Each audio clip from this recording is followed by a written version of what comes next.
Well, good day, everybody. This is Peter Clark from xSeriCon, and it's my very great pleasure to welcome you to this latest webinar in our ongoing monthly series of free webinars discussing various aspects of process safety management and process hazards analysis. And today's topic is on failure modes and effects analysis, or FMEA, as most people know it. We're going to go through the principle of what FMEA can do for you, what the purpose of it is, and we're going to show an example of how to do FMEA in practice. At the end, there'll be time for you to ask any questions, and you can always get in touch with us afterwards by email, and I'll show my email address at the end of the webinar, or you can always contact us through the contact form on our website at www.xsericon.world. So anyway, let's proceed. Thank you very much for joining today. My name is Peter Clark. I'm the Managing Director of xSeriCon, which is a small safety consulting firm. I'm speaking to you today from my home base in the UK, where it's very wet and windy today. xSeriCon will soon be relocating to Taiwan, but we'll still be offering all the same services as we did before. So please feel free to get in touch if we can support you with any process hazard analysis consultancy, any training, and we also have some software that we can offer, which I'll tell you a little bit about later. This webinar is being recorded, and afterwards we're going to post it on our YouTube channel, as we always do. So feel free to check, just search xSeriCon on YouTube and you'll find all the previous webinars that we've done that have been posted there. So first of all, what's the point of being interested in FMEA? Well, for some purposes, we need to estimate the failure likelihood of some kind of system that we're using to perform a process, such as a chemical reaction, a separation, something in our refinery, something in our oil and gas facility, whatever it may be. And in order to evaluate the failure rate or the failure likelihood or probability of an entire system, we need to decompose that system to break it down into separate modules or separate subsystems. And what you can see on the screen now is just a small fragment of a fault tree that shows how at the top you've got, it says equipment fails, and that's referring to some kind of collection of equipment which is being used to do a batch process. It's a batch reactor in this particular example. And for the purpose of the study that was being done here, in order to provide, for example, some adequate safety features, the team needed to estimate the expected frequency of the equipment failure, which could lead to both a safety hazard, equipment damage, and also an environmental impact. So in order to do that, they had to break it down to the fundamental root causes of that failure. And some of those causes you can see in the circles on this diagram. For example, a mechanical failure of the jacket and coil on the reactor, some other components failing called a diverter, an ejector, steam supply loss, tank outlet valve, unavailability of a spare tank due to, for example, maintenance, or failure of steam piping. So multiple potential causes, and those are combined together in the fault tree. And if you're interested in fault tree, by the way, that's not the main topic of today's webinar, but we already have recorded webinars on YouTube about fault tree analysis, and we've got other training materials available as well. So that's an example of why we might need to know the failure rate or failure probability of an entire system. And in order to get to that, we have to decompose the system. And FMEA is one of the techniques that we use for building up the a failure understanding of those failure rates from the individual components.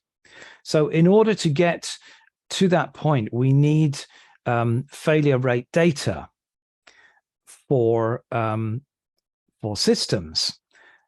And we've got two places two main potential sources for the failure rate or failure likelihood of an entire system. Number one is by looking at experience from previous failures. If you're looking at a device that is well known, for example, a shutdown valve where there's hundreds or thousands of similar examples already in use in the industry, then there may be some statistical data available for the failure rate of that device. The problem with that is, first of all, can you actually collect that data? Is the data actually complete? Has every failure event actually been recorded and reported? I think that's quite unlikely, actually. Also, the failures that have been recorded, was the use case for those devices similar to the use case that you're using? For example, if you're working in a very aggressive offshore environment where it's very corrosive, or maybe in a cryogenic application where there's a lot of dramatic swings in temperature, those impose different kinds of mechanical stress on the equipment compared with, let's say, the use in a food factory where the temperature is maybe relatively stable, the conditions are very hygienic, so the probability of failure of that device may be very different under those different conditions. And your data that you've collected for failure from one environment might not be applicable in another environment. Another problem is that those data that you can find from various sources, in some cases, they tend to club all failures together, no matter what kind of failure it was. And later on today, we're going to talk about two particular classes of failure or categories, which we call dangerous failures and safe failures. And we need to decompose those in order to actually understand the failure rate that we are actually concerned about. And as I say quite often, statistical failure rate data actually just clubs all failures together. So the data there from source one, from statistical analysis of previous incidents, can be quite problematic. But there is an alternative. Instead of using that, or what you might call top-down approach, you can use a bottom-up approach, which is where you decompose the device into its individual components and assume that every failure of the device is the failure of, or caused by the failure of one of its components. And we do have databases that tell us about the failure rates of individual components. So by adding together the failures of those individual components, we can come up with a collective failure rate for the device as a whole. And a lot of other information as well, including what kind of failure and what the impact of those failures is going to be. And that analysis is what we're talking about today. This is FMEA, failure modes and effects analysis. So method 2 that you can see on the screen right now. So why would we want to do FMEA? What can it tell us? Well, first of all, it can predict the failure rate for the overall subsystem. And as we've already seen, that can be used, for example, to allow us to look at the performance of safeguards against harm. So, for example, if we are trying to minimize the risk to personnel or the risk of an environmental incident, we need to know how big the risk actually is so that we know how much protection to provide against it. In order to do that, we need to be able to predict the rate at which failure incidents are going to occur. So that's one of the reasons why we might need to do an FMEA on our system. Another reason is that we actually do need to know more about failures, not just that any failure can occur, but we've got to be able to distinguish between different kinds of failures because the failures will have different consequences. So some failures will lead to a hazard, for example, a safety hazard. Other failures may not lead to a safety hazard, but they might lead to a plant shutdown, which obviously has an economic impact and might mean that we can't meet our uptime availability targets.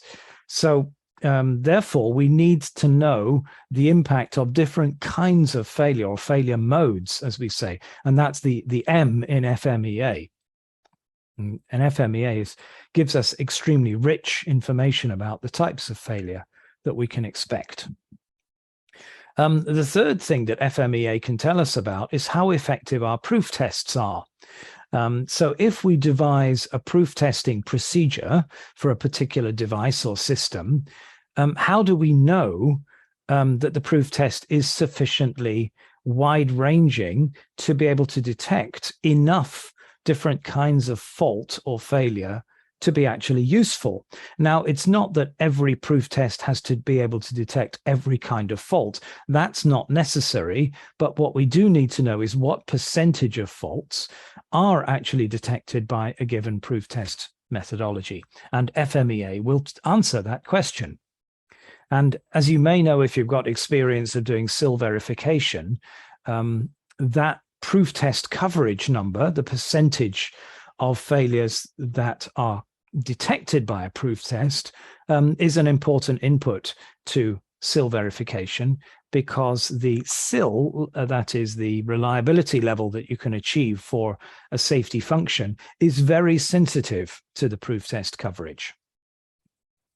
And similarly, it can tell us about our diagnostics. So if you've got a system with a logic solver that's got built-in diagnostic tests that run periodically, or if you've got something like a smart transmitter with built-in diagnostics, FMEA can tell you the percentage coverage of those diagnostics. Again, meaning what percentage of failures will actually be detected by the diagnostics. And finally, it can tell you about which failure modes are the most critical. So which ones do you need to pay more attention to, either in terms of trying to eliminate them or in terms of trying to mitigate them? And this is particularly relevant when we start talking about software failures. And FMEA can be used to assess software reliability, and I'm going to come on to that a little bit later. What kind of systems are suitable for FMEA application? Well, the most common application is either, as you see on the left side of the screen now, hardware elements. For example, on here, we've got a picture of a motor, a picture of a butterfly valve with an actuator, a picture of a general purpose actuator that can be applied to various different kinds of valves. Here we've got another motor that's connected to a pump head via a coupling. All of these are very well suited to study by FMEA. Also, FMEA is frequently applied to electrical and electronic subsystems. And what you can see here, for example, is a card from a logic solver. On the right side, I think this is a rack of IS, intrinsically safe barriers, if I remember rightly. And at the bottom, you've got a kind of switch control panel. All of those very well suited to study by FMEA. And as I mentioned a moment ago, FMEA can also be applied to software analysis, which is a variation on the technique, which sometimes is called FMECA, the C standing for criticality. And I'll explain a little bit more about that later. All right, let's say that we've decided, okay, FMEA is exactly what we need. So how do we get ready? What information do we need? Well, the most important thing is we need to know what are the components that build up the subsystem we've got. And this needs to be at a very fine-grained level. So we decompose the object into, or the subsystem, into its individual components, the things that it would be assembled from in the factory. So we're talking about, levers, screws, springs, washers, nuts, bits of casing. If it's an electrical device, then break it down to the individual electrical components, resistors, capacitors, chips, connectors, circuit boards, sections of wiring, optical components, and all the rest. So we need a bill of those components for the subsystem, and it needs to be complete. And usually the manufacturer can provide that. And we need to understand the purpose and function of each component. So it's not just enough to know what's in there, but why is it in there and what does it do? And also importantly, what's it going to do? What is the subsystem as a whole going to do if that component fails? Now, for simple systems like, for example, a butterfly valve, most of us can figure that out by ourselves. But if it's something more complex, it's like an electrical component, then we probably need to get a specialist to help us with that. The next thing we need is a number, a numerical value for the failure rate of each component. And the components may have various different failure modes. And ideally, we're going to get a different failure rate for each failure mode. Now, there are, thankfully, databases that we can get this data from. There is a US military database, and the one that's probably easiest to access is the EMCRH from Exeter, EMCRH standing for Electrical and Mechanical Component Reliability Handbook. Now, that doesn't come free. You have to pay for that. But anyway, it does exist, and it is, in principle, available. And then if you want to study the effectiveness of proof testing and diagnostic testing, then you need details of the proposed proof test procedure, or more than one procedure, different procedure, like, for example, a simple, quick procedure or a very detailed, in-depth procedure. You can apply both of them, and you can compare the effectiveness of those using FMEA. But that's optional. You don't have to do that if you're not particularly interested in getting the proof testing, the proof test coverage or diagnostic coverage values. Now, FMEA, like all techniques, has some underlying assumptions that we need to be aware of. First of all, as you may be aware, failures of systems can be divided into two different categories. There are what we call random failures and systematic failures. Random failures are mechanical failures of components of a system that are caused by natural, or let's say they're caused by mechanical stresses on the equipment due to environmental factors. So, for example, vibration or electrical stresses, swings in temperature, swings in voltage, swings in pressure, whatever it may be. And they occur, and these failures may occur even while the device is being used within its design envelope.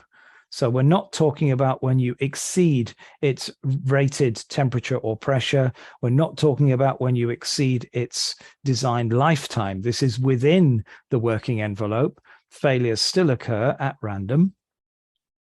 And only those types of failure are studied during FMEA. Now, the other type of failure is a systematic failure. A systematic failure is any kind of failure that ultimately arose from some kind of human error. Now, that could occur at any stage in the device's lifetime, all the way through from the design of the device through to its manufacturing, construction, installation, testing, operation, or maintenance. So any human error caused failure where we can say, well, yes, an error was made, and ultimately that was the cause of the failure. Had the error not occurred, the device would not have failed, even though the actual failure may occur a long time later. That is what we call a systematic failure. Systematic failures are not covered in FMEA. It only looks at random hardware failures.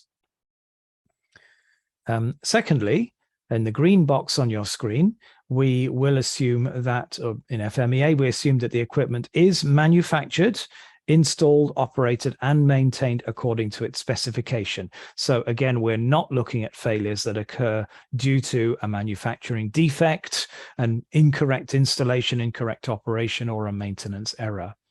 We're only looking at those random hardware failures that occur even though everything seems to be done correctly.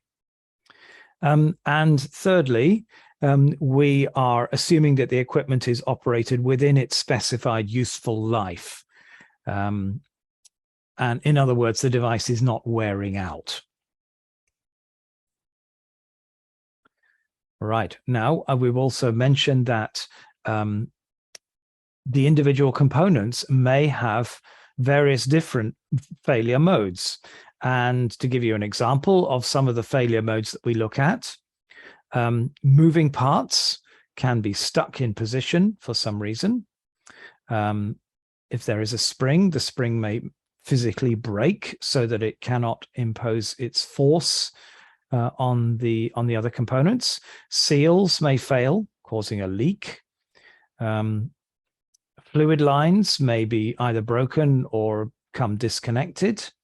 So we have a loss of containment and a loss of transmission of fluid power from one place to another.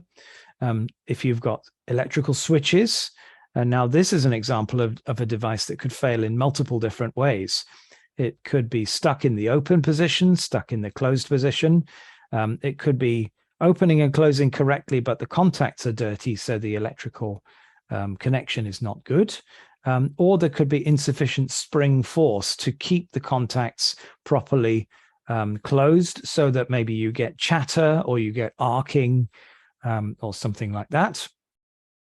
Another example would be an electrical connector that may come loose, so that it's maybe intermittently active, or the resistance across the connection increases, or maybe it fails completely, so it becomes disconnected.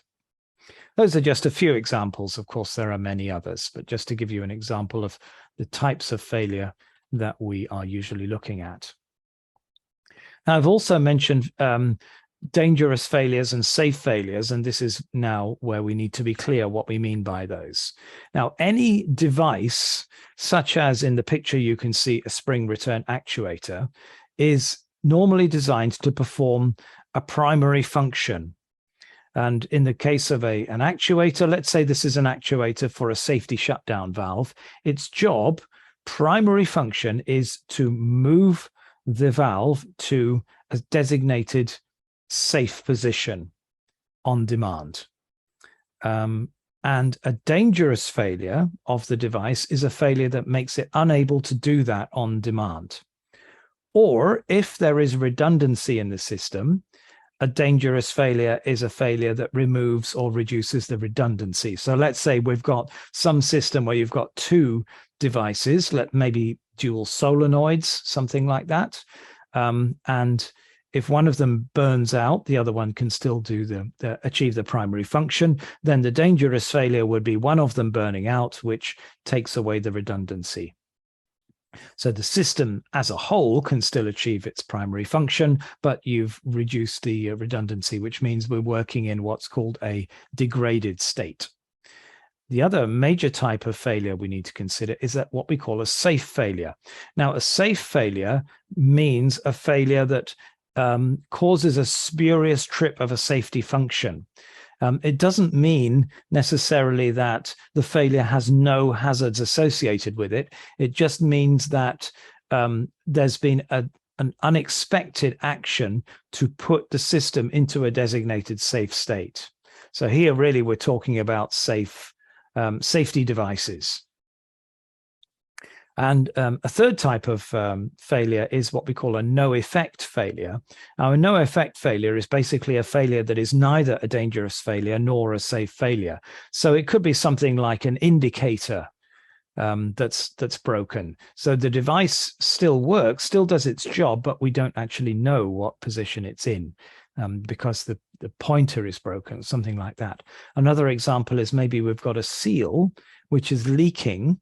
So there is fluid coming out of the device, but it can still perform its main function of preventing, let's say, stopping flow through a pipe, even though now there is some flow to the outside of the pipe, which is creating a new hazard, but it's not related to the primary function of the device. So that kind of failure, we call that a no-effect failure, because it has no effect on the device's ability to execute its primary function.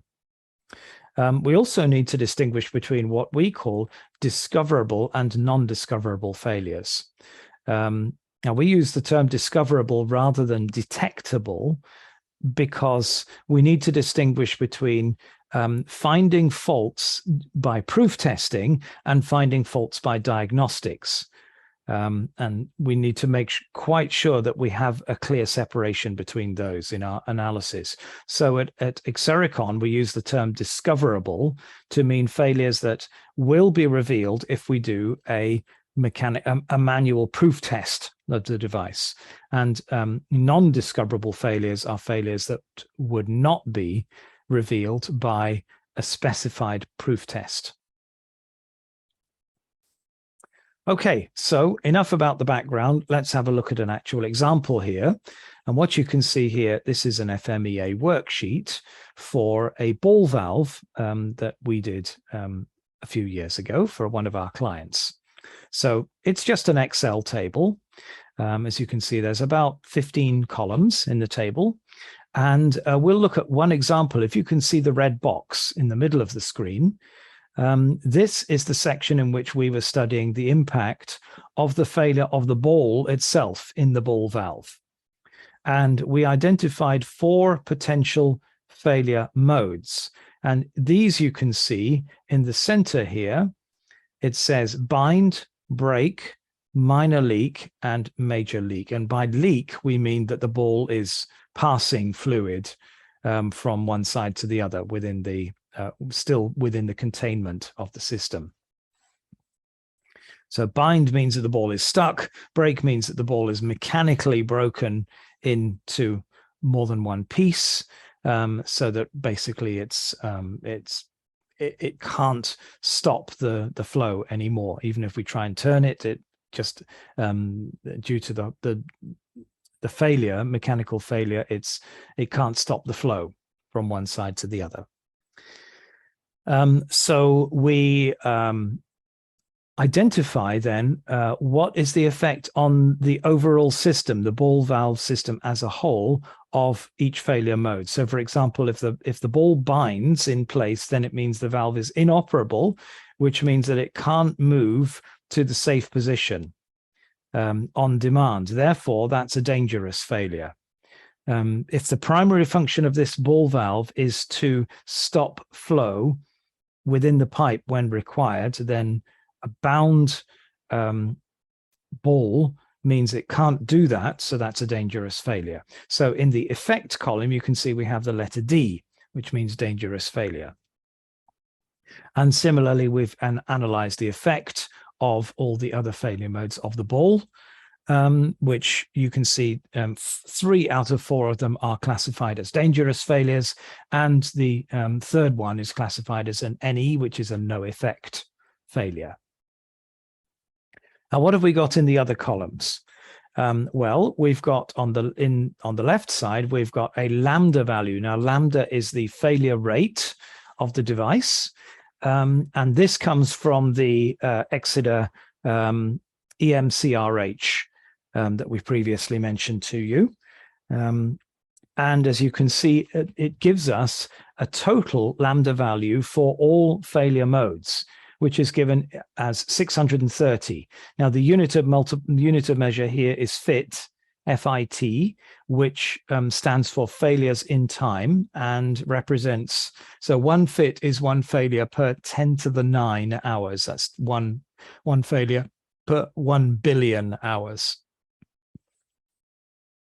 which is quite a common and comfortable unit to work with for failures. You can do it in failures per hour or failures per year, but then you're working with very small numbers with kind of 10 to the minus 5, 10 to the minus 8.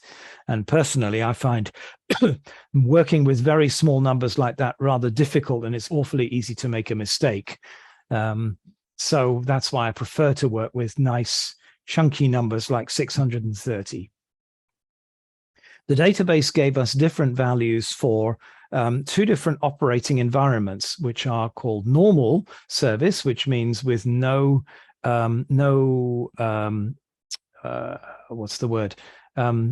abrasion, no abrasive material in the process fluid, for example, no sand.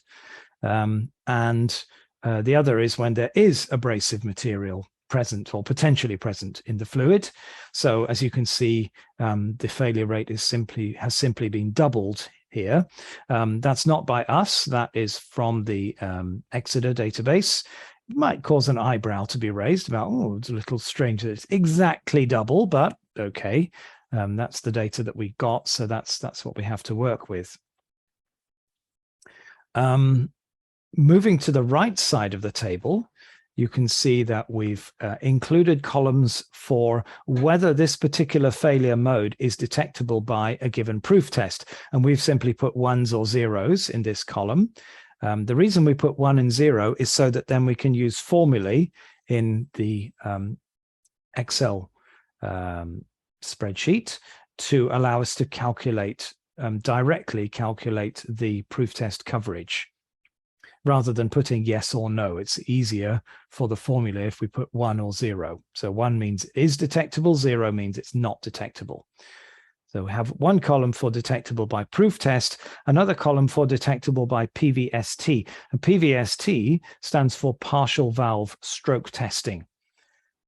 Maybe I won't go into detail about what that means. You can contact us afterwards if you want more information about that. Now, the next column is a decomposition of the overall lambda, the failure rate, into the 4 different failure modes, because as I mentioned, the 630 value that we see on the left side is a composite of all failure modes, but we need to decompose that into separate failure modes. So we've done that based on the available input data. And sometimes we just need to use a bit of intuition or look at some other potential sources, such as SIL certificates, to try to work this out. But we've broken up that 630 into 4 parts, 10%, 5%, 70%, and 15%, according to the relative likelihood of those 4 failure modes. And then we've also determined the PVST. So the next column is the lambda, the fraction of lambda that's detectable by PVST, partial valve stroke test. So this is when we have a 1 in the PVST column, we multiply the initial failure rate, 630, by the percentage, which is 10%, to get 63. So that is the fraction of lambda, the total lambda that is detectable by PVST. And then at the last column on your screen at the right side, you can see we've got a similar thing for detectable by proof test. We've also got the columns for lambda DU. So that's the undetectable failures, the ones that cannot be detected by proof testing. So that's where we have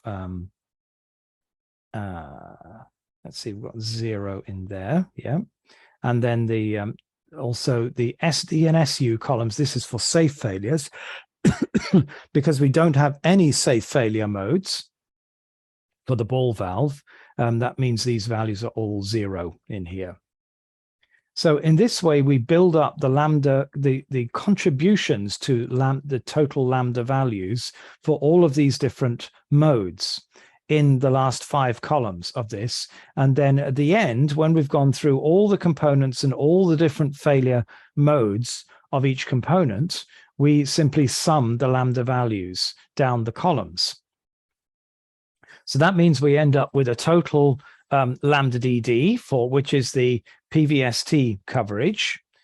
We end up with a total lambda D for the values that are detectable by proof testing.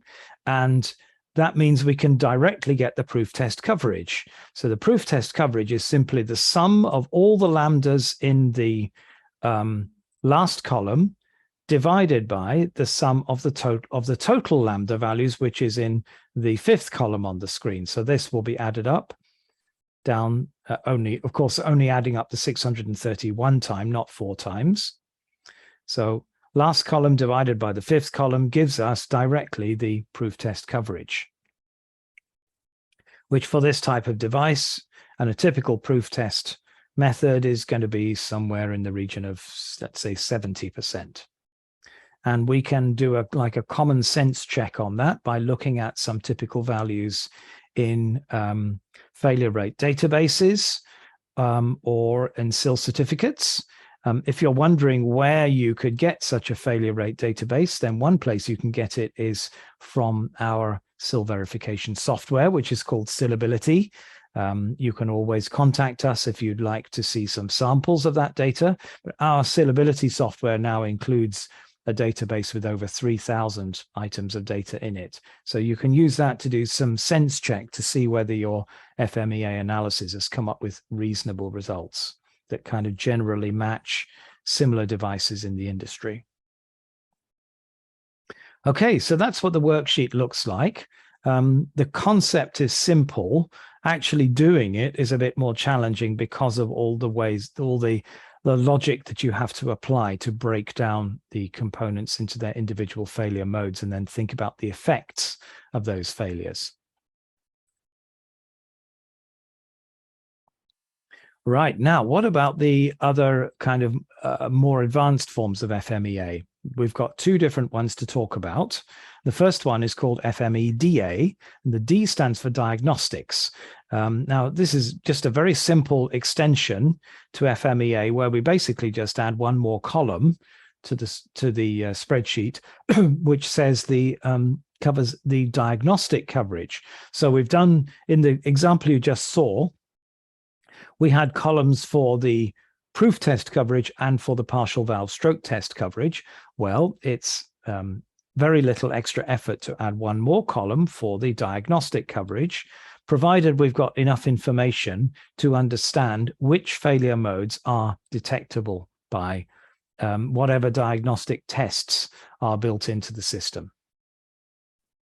And you just apply the same principles again. You need to subdivide between dangerous and safe failures according to whether the diagnostics can detect them.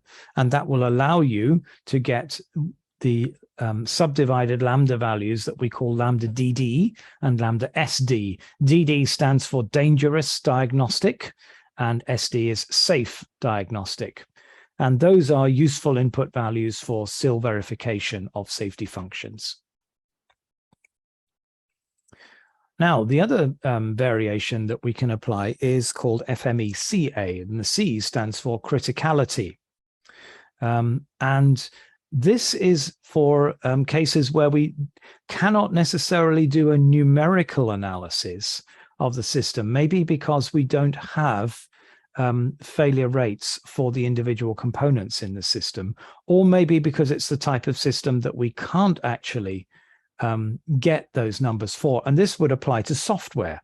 It's very difficult to actually come up with a number for the failure probability or the failure rate of software, because we're not talking about random failures anymore. Now we're talking about systematic failures, because all software bugs are caused by a human error by definition. Criticality analysis allows us to figure out which of the failure modes are the ones that we should be worried about and therefore trying to mitigate. And we will usually end up doing this on a qualitative rather than a quantitative scale. So we might end up with a list of categories, of severity categories, and you can see some examples on the screen at the moment. This is purely an example. You could come up with any kind of scale of categories that you may choose, but this is just an example, A, B, C, D, where A is just a minor impact and D is a very serious impact. What can we use FMECA for? Well, first of all, for cases where we're not just talking about black and white, it works or it doesn't work. That's how we normally look at critical safety systems, because we want to usually consider the worst case of either it's perfectly functioning and totally available for service, or it's not working at all. We don't usually consider the kind of shades of gray in between, where if we're lucky it might just about work, although the shutdown valve is a bit sticky kind of thing. We just say, okay, we'll treat that as failed, to be on the conservative side. But that's not necessarily the only situation. We might also need to look at a deteriorated performance, maybe where something can still do its job to some extent, but maybe some minor functions are lost, or where it's working too slowly, or causing some kind of restriction. This could, and software is a good example of this. I'm sure we're all familiar with, working with our laptops where it starts to run slow, and we can still do our work, but it's causing us a problem. As I mentioned, FMECA is also suited to cases where we actually don't have the numerical data available. And then the thing to do is to focus on the consequence of the failure instead of the likelihood of the failure. So it's kind of flipping it round the other way, looking at the outcome of the failure rather than the input of the failure. So, as I mentioned, this is can be suitable for software analysis. On the right side of this screen, you see a little example of ladder logic, which is one type of software that's often used in industrial control systems. So we can't really say what's the probability of any one component in that or any one ladder malfunctioning, or, for example, the overall processor or the input-output for some reason failing, leading to in the end, leading to some kind of upset in the software. But what we can say is we can look at the impact of any given failure. And some types of failure mode that we might want to look at are, for example, if the software is divided up into separate modules or procedures, which might have a bug or might be impacted by, for example, bad inputs or bad outputs, or communications failures, or processor problem, or running out of memory, or hard disk failure, or something like that, for each individual module within the software, what would be the impact of failure of that module only, with the other modules still working? Communication failure. So if we've got communications between chunks of hardware, or even between chunks of software within the system, we can assess the criticality of those. Invalid input data. So let's say we've got inputs coming from sensors, from transmitters, from proximity detectors, or inputs from the operator.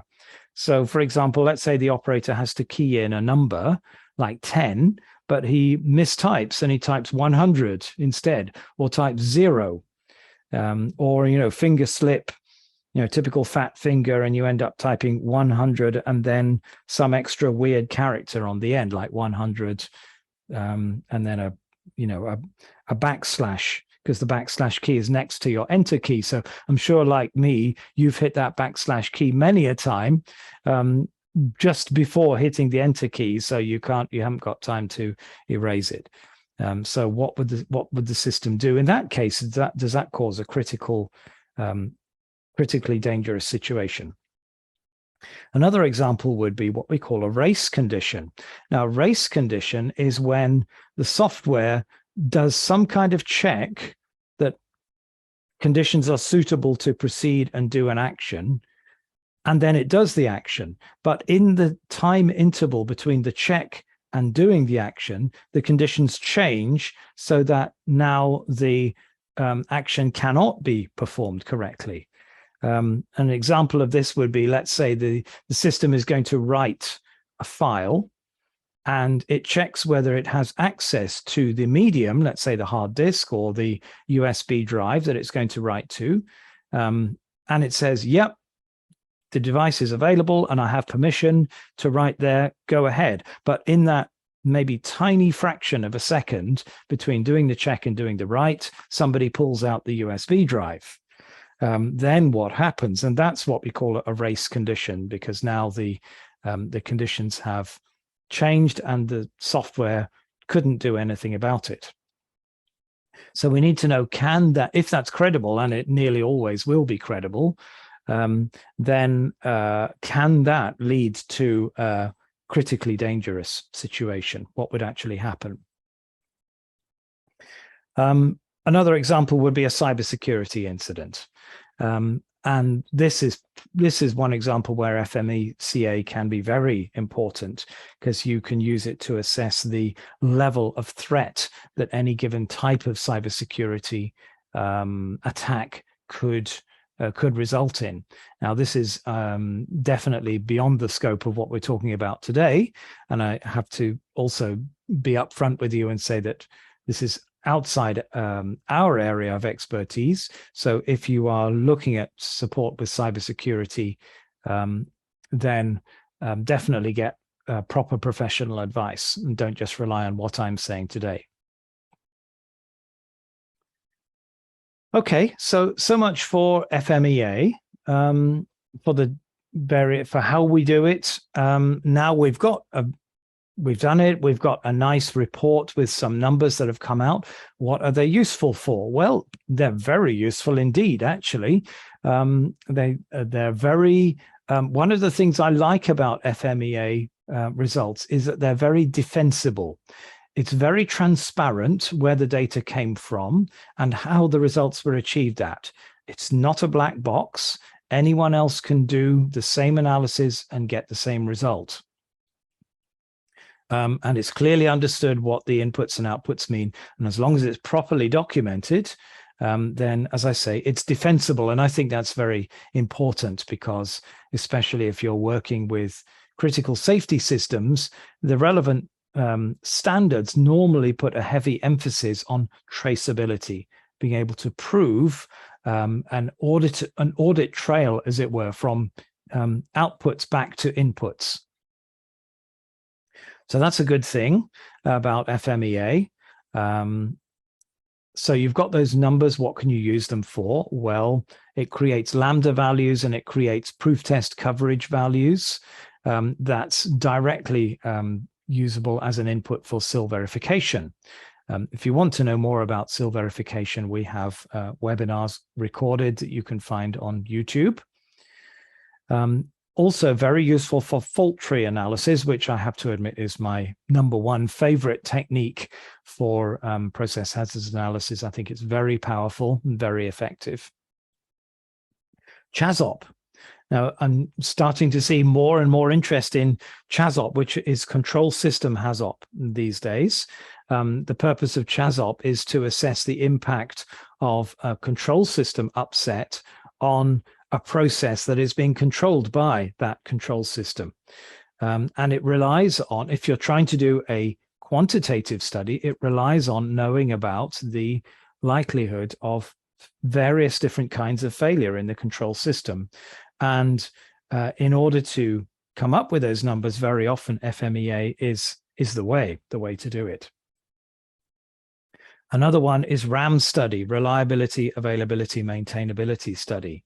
Again, it relies on numeric. Now, RAM is a quantitative study, absolutely must have defensible input numbers for the availability of each subsystem within the overall system. And FMEA is the ideal technique to come up with those numbers as input to RAM. FMEA can also help you with your predictive maintenance. So let's say you've got a device like a pump or something like that, and you can see that it's got various different failure modes, and the FMEA will show you, which of those failure modes can or cannot be detected by various tests, or maybe by vibration monitors. And also it will allow you to see what's the likelihood of an undetectable failure occurring. And that allows you to assess whether more or even less predictive maintenance is appropriate for that pump. It allows you to do a what-if analysis. What if we allow it to run to failure? What if we replace certain components more frequently or less frequently? What would be the overall impact on the failure rates of the device? And finally, it allows you to optimize your proof test procedures and the proof test interval. So as we mentioned, the proof test procedure needs to be known so that you can determine whether each individual failure mode is detectable by a given proof test procedure. So you can see by plugging in a different proof test procedure into FMEA, what would be the effect of that on the lambda values that you get out and the proof test coverage that you get out. And then by taking those values forward into your SIL verification or your RAM study, you can then see, well, if I do a more stringent proof test, let's say one that costs, let's say $5,000 to do instead of $2,000, is it worth it? Do I get a payback from that when I feed those numbers into the RAM study? Or do I get a payback in terms of increased SIL or increased RRF, that's risk reduction factor for my safety function? Do I get a payback? In other words, you're doing it, you can use it to do a cost benefit analysis on those proof test procedures. And you might find that it's actually not worth it. Doing a more stringent test. In fact, you might find it's actually not worth doing proof testing at all. So you shouldn't assume without actually checking that proof testing is actually worth it. If it's expensive and disruptive, it actually might not be giving you as much benefit as you think. That kind of couples back into the predictive maintenance thing again as well. So FMEA is really at the heart of that predictive process to find where is the sweet spot, the balance between spending more time and money and potential disruption on proof tests, and getting the uptime that you are trying to achieve. Okay, quick kind of helicopter overview there of FMEA, and that's all that I have to say about that for today. If you've got any questions now, then please feel free to ask. Be very happy to take your questions. If not, then do feel free to contact us afterwards by email or through the contact page on our website, xSeriCon.world. We have more webinars coming up. We are continuing our ongoing monthly series of webinars. We are, however, going to take a break in February because we actually are too busy in February with other work to do a webinar, but we're going to continue in March. On March the 23rd, we're going to do a webinar on HAZID, which is a hazard identification workshop technique. And for April, we are planning to do a webinar on talking about some resources that you can find to study more about process hazards analysis and process safety management. As we find at xSeriCon, we've actually got quite a substantial library of books and papers and other resources, and I thought it would be quite nice to do a kind of a review, a walkthrough of some of those resources. So that will be in April. We'd also like to invite you to tell us what webinar topics you would be interested in. The one that we're doing today on FMEA is by request. Somebody actually asked us to do a webinar on FMEA, so there we are, we've done it. And your request could be next. The other thing I'd like to let you know about is, as we've mentioned, SIL verification a couple of times. xSeriCon has SIL verification product available on the market. It's called SILability, and I'll be honest with you, we love it. We think it's really nice, comfortable software to use, very powerful, very flexible, and it comes with a large built-in database of device failure rates. And we'd be more than happy to offer you a free trial license for that software. So please contact us if you're interested in that. Are there any questions for now? If not, then I'm going to close. Hello. Yes, hi. Hello. Hi there. Hi, Doctor. Hi, Dr. Peter. This is Shivendra here from India. Yeah, hi, Shivendra. Nice to hear from you. Same here. Thanks for this excellent presentation. One question I have in FMEA, what is the approximate timeline that we should consider for a typical FMEA for the example that you showed? Do you mean how long does it take? Yeah, number of days. Yeah, well, I mean, the example I showed was a ball valve. And the difficulty is gathering the data together, is getting all the input documents that you need. And once you've got that, then it probably only takes maybe a couple of hours to put this, do this analysis. So it's one of those things, getting the preparation, it's like decorating your house, you know, all the preparation takes loads of time, and then actually doing the painting doesn't take very long at all. And then, of course, you need to make a report at the end so that the results are usable. Okay. And does it require a team discussion similar to a LOPA study, or individual person can do it? I would say it depends on two things. One is the complexity of the system that you're studying, and the other is that your level of expertise in it. Now, for this particular example, this is a ball valve, which is, you know, really quite a simple device. It only has about 15 components in it. Now, although I'm not a mechanical engineer, I reckon I can figure out what all the bits are for, and what's going to happen if they fail. So I did this by myself. But if it's anything more complicated than that, and it's outside your area of specialist expertise, then a team study would be good. It could be in the form of a workshop where you get a team together and you just ask them questions about, you know, what happens if this fails, and that's it. Or you could simply do it by, you know, email questions back and forth. Okay. Okay. Yeah, Yeah. Thanks so I've much. seen it done both ways. Okay. Thank you. Okay.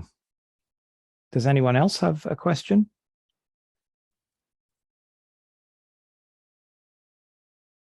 Right. Well, we'll close there. And oh, Peter, sorry. Yes, please go ahead. Sorry, Peter.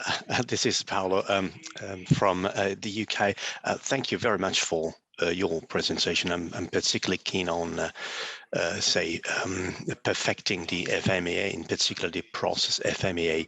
I definitely acknowledge that you were able to determine the probability of failures, because normally lambdas are quite difficult numbers to get unless you have specific knowledge.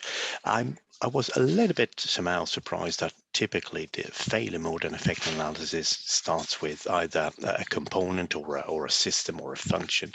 But why in this particular example there were no, say, consequences, and why was your focus particularly on the lambdas? All right. Well, I mean, I focused on the lambdas because that's ultimately the deliverable from an FMEA, is to come up with decomposed lambda values. But you're right that the consequences need to be known. And that's in the, if you can still see my screen, in the column number 1, 2, 3, 4, 5, 6, 7, 8, 9. The 9th column is where it says failure effect. And that basically is the consequence. Right, yeah. So that's the impact on the subsystem of the particular failure modes that we're talking about. So that's what I would think of as the consequence. But are you thinking more widely in terms of the consequence on a wider like process system that this valve is part of? Yes, typically, I mean, the HACCP study would somehow be accompanying an FMEA, but if we start from a process perspective, even at what-if analysis, as you mentioned earlier, normally you would say, okay, what if this happens? Or you take a process, or in particular a valve, and you highlight the various failure modes you can go to. And then on that specific process, with that failure, you can definitely get the failure, but I was sorry, the effects. But I was also wondering whether there would be a cause for such failures, which would ultimately give the FMEA the power that it should deliver. Right. From a process perspective, of course. Okay. So the way I see it is that FMEA is one of your tools in the toolbox. And it is performing a very specific role, which is to allow you to decompose your lambda values into, your overall lambda value into the separate, lambda DD, lambda DU, etc., and giving you proof test coverage numbers and such like. It's not meant to tell you all about causes and consequences in the context of a wider process. I mean, that is the job of as like you said, a what if based techniques like HAZOP. So it's not trying to do the job of a HAZOP. It's trying to just zero in on the very specific problem of giving you numbers that you can then crunch into some wider study, like, for example, a CHAZOP study or a RAM study. Yep, I agree. And thank you very much. Peter, one last question. How do we get how do we get in touch with you? Would you send emails as a reminder, or because I'm interested in your next webinar, of course, and I would like to be even subscribe to your YouTube channel. Will there be a communication then thread? Absolutely. Well, I mean, we have a generic email address, which you can now see on the screen, info@xSeriCon.world. So that forwards directly to me. So I will certainly see that. We also have a contact page on our website, which is www.xSeriCon.world. So you can always reach me through that. And also, I sent you a link to this webinar from my personal email address, so you can always reach me through that. That's peter.clark@xSeriCon.world.